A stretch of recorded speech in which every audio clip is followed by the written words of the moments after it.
Et comme à chacune de ces sorties, le discours du président du Faso, le capitaine Ibrahim Traoré, suscite des réactions un peu partout dans le monde. Nous vous proposons celle de quelques Ouagavillois pour commencer.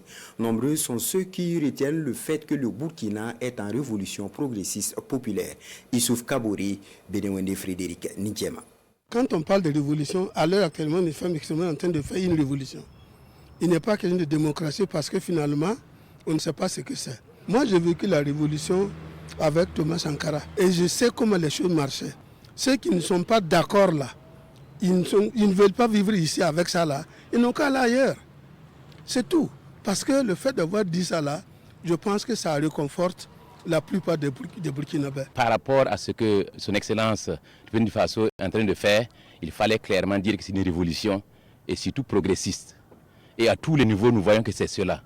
Mais il fallait le dire pour que ceux qui ne comprennent pas comprennent et que nous soyons tous dans les rangs pour aller assez vite. C'est les intellectuels qui parlent de choses bafouées. Où on bafoue les droits de quelqu'un, si pour arrêter quelqu'un qui a mal fait, qui a détourné, il dit qu'il faut des papiers pour pouvoir l'arrêter. C'est bafouer ses droits. Avec la démocratie, on ne peut pas faire respecter l'ordre et la discipline. Non, parce que chacun crie de son côté, chacun crie qu'on l'a fait du mal. Moi, je pense qu'en toute chose, il faut de la discipline pour pouvoir bien gérer les choses. Nous sommes dans une situation de guerre et notamment, nous avons besoin véritablement d'une certaine discipline pour permettre vraiment la bonne marche de ce gouvernement en place.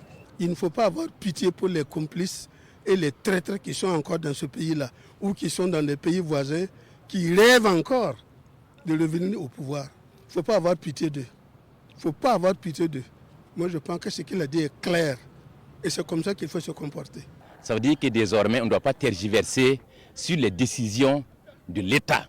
Nous devons nous aligner pour arriver vite et bien. Donc, j'invite mes frères et mes sœurs qu'on s'adhère le plus vite possible, qu'on se mette dans les rangs et qu'on se mette au travail.